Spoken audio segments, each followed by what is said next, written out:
बिस्मिल्लाहिर्रहमानिर्रहीम। Welcome back to my YouTube channel maths and physics academy. बच्चे, आज हम क्लास 12 का एक नया चैप्टर स्टार्ट करने जा रहे हैं, चैप्टर नंबर 13, जिसका सबसे पहला टॉपिक है मैग्नेटिक फील्ड। आज के इस लेक्चर में हम मैग्नेटिक फील्ड से रिलेटेड तमाम कॉन्सेप्ट को क्लियर करेंगे, क्योंकि मैग्नेटिक फील्ड का इस्तेमाल इस चैप्टर में बहुत जगहों पे हुआ है। तो सबसे पहले अगर आप मैग्नेटिक फील्ड को समझ लेते हैं तो ये चैप्टर आपके लिए बहुत आसान होने जा रहा है। तो वन शूट के अंदर हम सारे के सारे कॉन्सेप्ट सीखेंगे about magnetic field. Video start करने से पहले मेरी आपसे रिक्वेस्ट है कि चैनल को मस्ट सब्सक्राइब करें, बेल आइकन को प्रेस करें, ताकि मेरी हर नई आने वाली वीडियो आप तक सबसे पहले पहुंच सके।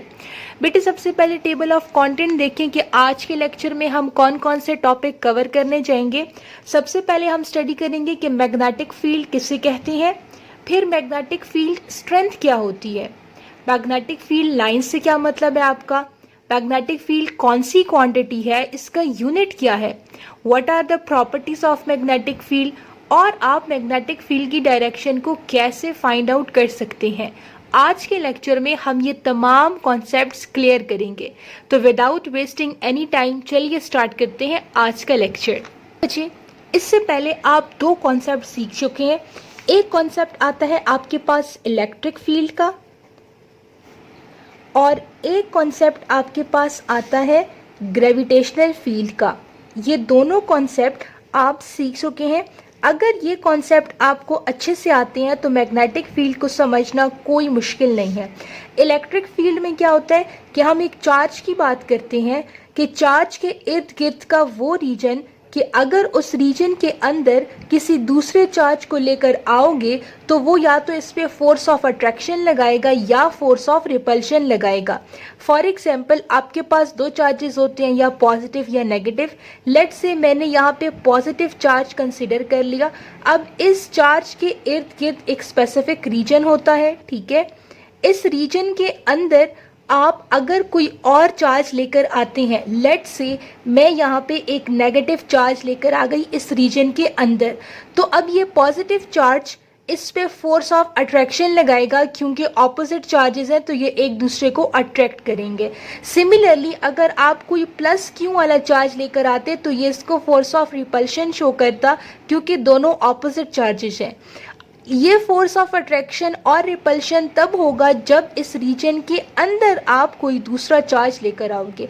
अगर इस रीजन से बाहर आप चार्ज लेकर आते हो तब इस पे कोई फोर्स ऑफ अट्रैक्शन या रिपल्शन नहीं लगेगी। तो इस रीजन को हमने क्या कहा था कि ये रीजन इलेक्ट्रिक फील्ड कहलाई जाती है। किसी भी चार्ज के इर्द गिर्द का वो रीजन कि अगर उसके अंदर कोई दूसरा चार्ज लेकर आओगे तो या तो उस पे फोर्स ऑफ अट्रैक्शन लगेगी या तो उस पे फोर्स ऑफ रिपल्शन लगेगी, उसको हम इलेक्ट्रिक फील्ड कहते हैं। सिमिलरली ग्रेविटेशनल फील्ड का जिक्र हमने लॉ ऑफ यूनिवर्सल ग्रेविटेशन में किया था। ग्रेविटेशनल फील्ड क्या होती है कि हमने कहा था कि इस यूनिवर्स में जितने भी ऑब्जेक्ट्स हैं, फॉर एग्जांपल ये एक ऑब्जेक्ट है, इसको हम ए का नाम दे देते हैं और इसका मास m1 है। ये दूसरा ऑब्जेक्ट है, इसको हम m2 का नाम दे देते हैं और इसका नाम b है, ठीक है। अब ये दोनों ऑब्जेक्ट, इस यूनिवर्स में जितने भी ऑब्जेक्ट्स हैं वो एक दूसरे पे फोर्स ऑफ अट्रैक्शन लगाते हैं।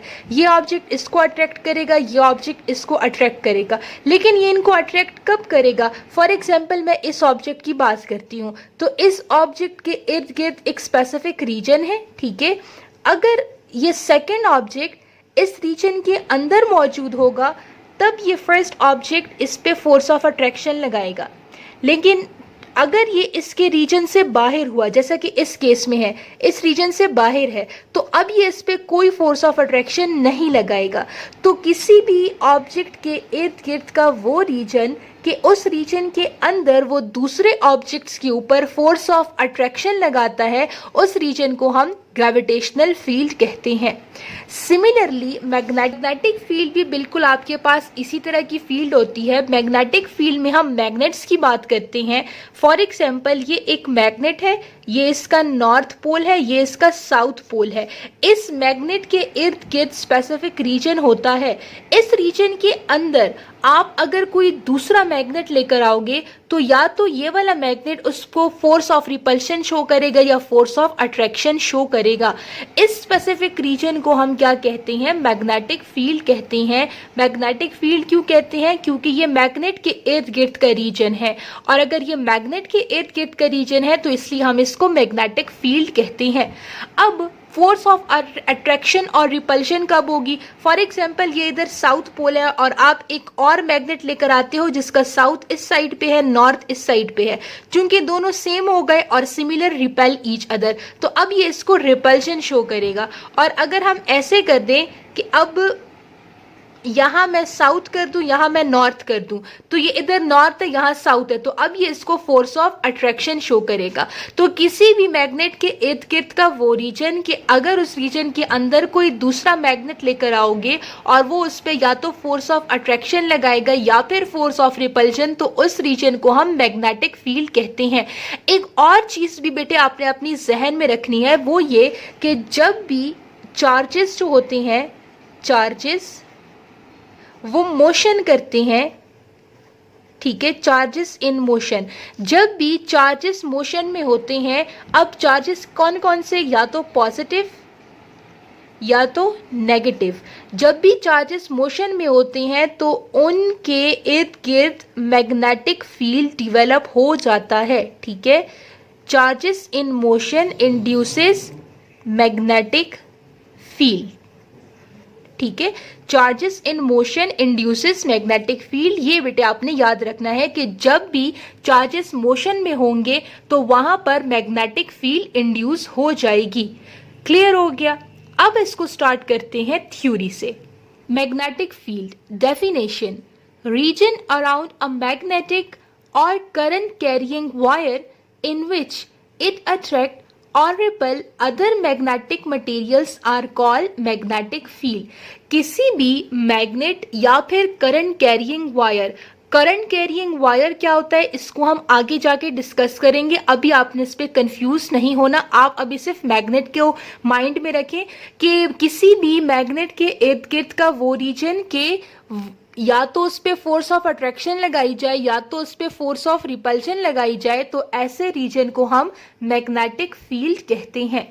मैग्नेटिक फील्ड और मैग्नेटिक फील्ड इंटेंसिटी, इसको बेटे आप लाजमी समझें, क्योंकि कुछ बच्चे मैग्नेटिक फील्ड और मैग्नेटिक फील्ड इंटेंसिटी को एक जैसा ही समझते हैं, लेकिन ऐसा नहीं होता। मैग्नेटिक फील्ड एक स्पेसिफिक रीजन की बात करता है कि एक मैग्नेट के इर्द गिर्द स्पेसिफिक रीजन जिसमें कोई दूसरा मैग्नेट आए तो उस पर फोर्स ऑफ अट्रैक्शन लगेगी या फोर्स ऑफ रिपल्शन लगेगी, जबकि मैग्नेटिक फील्ड इंटेंसिटी आपको स्ट्रेंथ बताती है कि कितनी फोर्स ऑफ अट्रैक्शन लगेगी या कितनी फोर्स ऑफ रिपल्शन लगेगी। फॉर एग्जाम्पल ये मैग्नेट है, अगर मैं इस मैग्नेट की बात करूं, चूंकि दोनों साउथ पोल है, सेम है, तो ये एक दूसरे को रिपल्शन शो करेंगे। अब कितनी रिपल्शन शो करेंगे, कितनी स्ट्रेंथ से ये इसको रिपेल करेगा, उसको हम मैग्नेटिक फील्ड स्ट्रेंथ या फिर मैग्नेटिक फील्ड इंटेंसिटी कहते हैं। तो मैग्नेटिक फील्ड इंटेंसिटी सिंपली आपको वो स्ट्रेंथ बताता है कि कितनी स्ट्रेंथ के साथ मैग्नेटिक फील्ड या मैग्नेटिक फोर्स एक्सर्ट हो रही है, उसको हम मैग्नेटिक फील्ड इंटेंसिटी कहते हैं। मैग्नेटिक फील्ड इंटेंसिटी को आप मैग्नेटिक फील्ड स्ट्रेंथ भी कह सकते हैं। The strength of magnetic field is called magnetic field intensity. किसी भी मैग्नेटिक फील्ड की जो स्ट्रेंथ होती है, यानी कितनी स्ट्रेंथ के साथ वो दूसरे मैग्नेट को या अट्रैक्ट कर रहा है या रिपेल कर रहा है, उस स्ट्रेंथ को हम लोग मैग्नेटिक फील्ड इंटेंसिटी कहते हैं। The strength with which magnetic field attract or repel other magnet is called magnetic field intensity। अगर हम SI यूनिट की बात करें मैग्नेटिक फील्ड की, तो जो स्टैंडर्ड SI यूनिट है मैग्नेटिक फील्ड का बेटे वो है Tesla. Tesla is the standard SI unit of magnetic field या फिर मैग्नेटिक फील्ड इंटेंसिटी, जिसको हम लोग कैपिटल T से रिप्रेजेंट करते हैं। अब नेक्स्ट सेक्शन में हम स्टडी करेंगे मैग्नेटिक फील्ड लाइंस, जो कि इंपॉर्टेंट कॉन्सेप्ट है related to the magnetic field. Magnetic field lines बेटा आपके पास क्या होती हैं, इसको पहले समझें। For example this is a magnet, ठीक है। लेट सपोज आप करें कि ये एक मैग्नेट है आपके पास, ठीक है। ये इस मैग्नेट का नॉर्थ पोल है, जबकि ये इस मैग्नेट का साउथ पोल है। तो बेटे याद रखें कि मैग्नेटिक फील्ड लाइंस हमेशा नॉर्थ पोल से निकलती हैं और साउथ पोल की तरफ जाती हैं। इससे पहले आप इलेक्ट्रिक फील्ड लाइंस पढ़ चुके थे। इलेक्ट्रिक फील्ड लाइंस में क्या होता था कि electric field lines positive charge के लिए आउटवर्ड होती हैं, यानी कि उसकी लाइन की डायरेक्शन बाहर की तरफ होती है, आउटवर्ड होती है। ये चीज आप पढ़ चुके हैं। जबकि नेगेटिव चार्ज के लिए यही इलेक्ट्रिक फील्ड लाइंस इनवर्ड होती हैं। ठीक है, इनकी डायरेक्शन क्या होती है, इनवर्ड होती है। सिमिलर केस आपका मैग्नेटिक फील्ड लाइंस के साथ भी है कि ये नॉर्थ पोल से आउटवर्ड होती हैं, जबकि साउथ पोल के लिए इनवर्ड होती हैं। यानी कि नॉर्थ पोल से लाइंस ओरिजिनेट होती हैं और साउथ पोल पे टर्मिनेट होती हैं। ये इनकी क्या होती है, डायरेक्शन होती है। मैग्नेटिक फील्ड लाइन सिंपली आपको डायरेक्शन ऑफ मैग्नेटिक फील्ड बताता है। और डायरेक्शन ऑफ मैग्नेटिक फील्ड क्या है कि नॉर्थ पोल से लाइंस ओरिजिनेट होंगी, जबकि साउथ पोल पे लाइंस खत्म होंगी। मैग्नेटिक फील्ड लाइंस आपको क्या बताता है, ये आपको direction of magnetic field line बताता है। इसको थ्योरी से देख लें। Magnetic field lines are imaginary lines that shows the direction of a magnetic field. For example, ये आपके पास एक मैग्नेट है, ये इसका नॉर्थ पोल है, ये इसका साउथ पोल है। अगर आप मैग्नेटिक फील्ड लाइंस पे गौर करें तो उनकी डायरेक्शन अगर आप देखें तो नॉर्थ से ये लाइंस ओरिजिनेट हो रही हैं, यानी कि आउटवर्ड है नॉर्थ पोल के लिए, जबकि साउथ पोल पे ये जो मैग्नेटिक फील्ड लाइंस है ये टर्मिनेट हो रही है, यानी कि खत्म हो रही हैं, यानी कि इनवर्ड है साउथ पोल के लिए। तो साउथ पोल के लिए मैग्नेटिक फील्ड लाइंस इनवर्ड है। मैग्नेटिक फील्ड लाइंस सिंपली आपको डायरेक्शन ऑफ मैग्नेटिक फील्ड बताती है। नेक्स्ट सेक्शन है आपके पास प्रॉपर्टीज ऑफ मैग्नेटिक फील्ड, जो कि मेन और इंपॉर्टेंट टॉपिक है। आपको मैग्नेटिक फील्ड की प्रॉपर्टीज पता होनी चाहिए। पहली प्रॉपर्टी है कि it always start from the north pole and terminate at the south pole. Direction में कभी कभार बच्चे कंफ्यूज हो जाते हैं, तो आपने इसमें कंफ्यूज नहीं होना। नॉर्थ पोल के लिए हमेशा डायरेक्शन आउटवर्ड होती है, जबकि साउथ पोल के लिए हमेशा डायरेक्शन इनवर्ड होती है। इसकी चंद प्रॉपर्टीज मजीद हैं जिसको हम स्टडी करेंगे आने वाले सेक्शंस के अंदर। सेकेंड प्रॉपर्टी है आपके पास magnetic field lines never cross each other. दो मैग्नेटिक फील्ड लाइंस कभी भी आपस में एक दूसरे को इस तरीके से क्रॉस नहीं कर सकती। हमेशा मैग्नेटिक फील्ड लाइन नॉर्थ से निकलती है और साउथ पे जाके खत्म हो जाती हैं। कभी भी ऐसा नहीं होता कि यहाँ से मैग्नेटिक फील्ड लाइन आई और वो इस पहली वाली मैग्नेटिक फील्ड लाइन को क्रॉस करके जाए। नेवर, ऐसा कभी नहीं होता। हमेशा मैग्नेटिक फील्ड लाइन नॉर्थ से निकल के सीधा जाके साउथ पोल पे खत्म हो जाती हैं। तो ये बड़ा इंपॉर्टेंट पॉइंट है कि magnetic field lines never cross each other. Density of field lines show the strength of the field. अब डेंसिटी क्या होती है? डेंसिटी मीन जितनी ज्यादा यहाँ पे मैग्नेटिक फील्ड लाइंस मौजूद होंगी उतना ज्यादा स्ट्रेंथ होगा मैग्नेटिक फील्ड का। फॉर एग्जाम्पल, अब यहाँ पे 4 लाइंस मौजूद हैं, यानी कि अभी स्ट्रेंथ ऑफ मैग्नेटिक फील्ड कम है क्योंकि डेंसिटी कम है। लेकिन अगर मैं लाइंस की तादाद बढ़ा दूं, 4 की बजाय मैंने अब क्या कर दिया, 6 कर दिए हैं, डेंसिटी बढ़ गई है मैग्नेटिक फील्ड लाइंस की। और अगर डेंसिटी बढ़ गई है तो आपकी मैग्नेटिक फील्ड की स्ट्रेंथ भी इंक्रीज हो जाएगी। तो जितनी ज्यादा डेंसिटी होती है मैग्नेटिक फील्ड लाइंस की, उतना ज्यादा स्ट्रेंथ होता है मैग्नेटिक फील्ड का। कंटेंट का लास्ट टॉपिक है डायरेक्शन ऑफ मैग्नेटिक फील्ड। जी स्टूडेंट्स, अगर अभी तक आपने मेरा चैनल सब्सक्राइब नहीं किया तो सबसे पहले जाके मेरा चैनल सब्सक्राइब करें। डायरेक्शन ऑफ मैग्नेटिक फील्ड को निकालने के लिए पहले हम समझते हैं कि करंट कैरिंग वायर क्या होता है, जो कि इधर डेफिनेशन में भी यूज हुआ था। मैंने आपको बोला था इसको एंड ऑफ द लेक्चर में देखेंगे। देखिए बेटे, फॉर एग्जाम्पल आप सपोज करें कि ये आपके पास एक वायर है, ठीक है, दिस इज अ वायर, और इस वायर के अंदर करंट फ्लो कर रहा है। अगर इस वायर के अंदर करंट फ्लो कर रहा है, इसका मतलब ये है कि मैं इसको करंट कैरिंग वायर कह सकती हूं क्योंकि इसके अंदर करंट मौजूद है। तो इसको हम क्या कहेंगे, करंट कैरिंग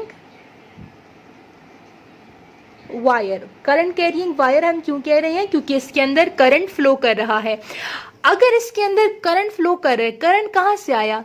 करंट तो तब आता है ना कि जब चार्जेस मोशन कर रहे होते हैं। और अगर यहाँ पे चार्जेस मोशन में है तो मैंने आपको बेटे बहुत स्टार्ट में बताया कि अगर चार्जेस मोशन में होंगे तो वहां मैग्नेटिक फील्ड होगी। अगर चार्जेस मोशन में है इस करंट कैरिंग वायर में तो यहाँ मैग्नेटिक फील्ड इंड्यूस हो जाएगी। इस मैग्नेटिक फील्ड को हम इन सर्कुलर लाइन से शो करते हैं, ठीक है। ये करंट कैरिंग वायर था, इसके अंदर चार्जेस मोशन में है जिसकी वजह से यहाँ पे मैग्नेटिक फील्ड इंड्यूस हो जाएगी। उस मैग्नेटिक फील्ड को हमने इस तरीके से रिप्रेजेंट कर दिया। अब इस मैग्नेटिक फील्ड की डायरेक्शन आप कहाँ से पता लगाएंगे? वो आप पता लगा सकते हैं by using right hand rule. Right hand rule आपको कहता है कि बेटे अपना राइट हैंड लें और उस राइट हैंड को आपने इस तरीके से सेट करना है कि जो कर्लिंग फिंगर्स होती हैं वो आपको शो करेंगी डायरेक्शन ऑफ मैग्नेटिक फील्ड, और ये जो थंब होगा ये आपको शो करेगा डायरेक्शन ऑफ करंट। इस केस में हमारी मैग्नेटिक फील्ड की डायरेक्शन इस साइड पे है तो हमने अपनी फिंगर्स को भी इस डायरेक्शन में कर्ल करना है। जैसे ही आप इस डायरेक्शन में कर्ल करोगे अपनी फिंगर्स को तो जो थंब होगी वो आपको डायरेक्शन ऑफ करंट बताएगी। तो देखिए बेटे मैग्नेटिक फील्ड की डायरेक्शन किस साइड पे है? इस साइड पे है। तो इस साइड पे मैंने अपनी क्या कर दी? फिंगर्स को कर्ल कर दिया। Curl finger shows the direction of magnetic field. तो जो थंब है वो अपवर्ड है ना बेटे, और अगर अपवर्ड है तो यानी कि इस करंट कैरिंग जो वायर है इसमें करंट की डायरेक्शन क्या है? अपवर्ड है, क्योंकि कर्लिंग फिंगर्स जो हमें डायरेक्शन ऑफ मैग्नेटिक फील्ड बता रही है उसके मुताबिक करंट की डायरेक्शन अपवर्ड आती है। तो इधर आप करंट को भी मेंशन कर देंगे कि करंट की डायरेक्शन आपके पास क्या है? अपवर्ड है। राइट हैंड रूल को आप एक दफा फिर से समझे कि curl your finger in the direction of magnetic field, thumb will show the direction of current, ठीक है। Curl your finger in the direction of magnetic field, thumb show the direction of current. लेकिन कौन सा hand इस्तेमाल करना है? Right hand इस्तेमाल करना है। अब इसको स्टार्ट करते हैं थ्योरी से। Direction of magnetic field. Direction of magnetic field around current carrying wire is determined by right hand rule. Right hand rule आपको क्या कहता है? Curl finger shows direction of magnetic field. Right hand की जो curl fingers होंगी वो आपको magnetic field की direction show करके देंगी। Thumb shows the direction of the current. जबकि जो thumb होगा वो आपको current की direction show करके देगा। तो this was your one shot lecture जिसमें आपने मैग्नेटिक फील्ड से रिलेटेड ऑल कॉन्सेप्ट सीख लिए। अगर आपने इस वीडियो को एंड तक देखा है तो नेक्स्ट आने वाले लेक्चर्स में हम force on a current carrying conductor start करेंगे। किसी भी कंफ्यूजन के लिए आप कमेंट सेक्शन में पूछ सकते हैं।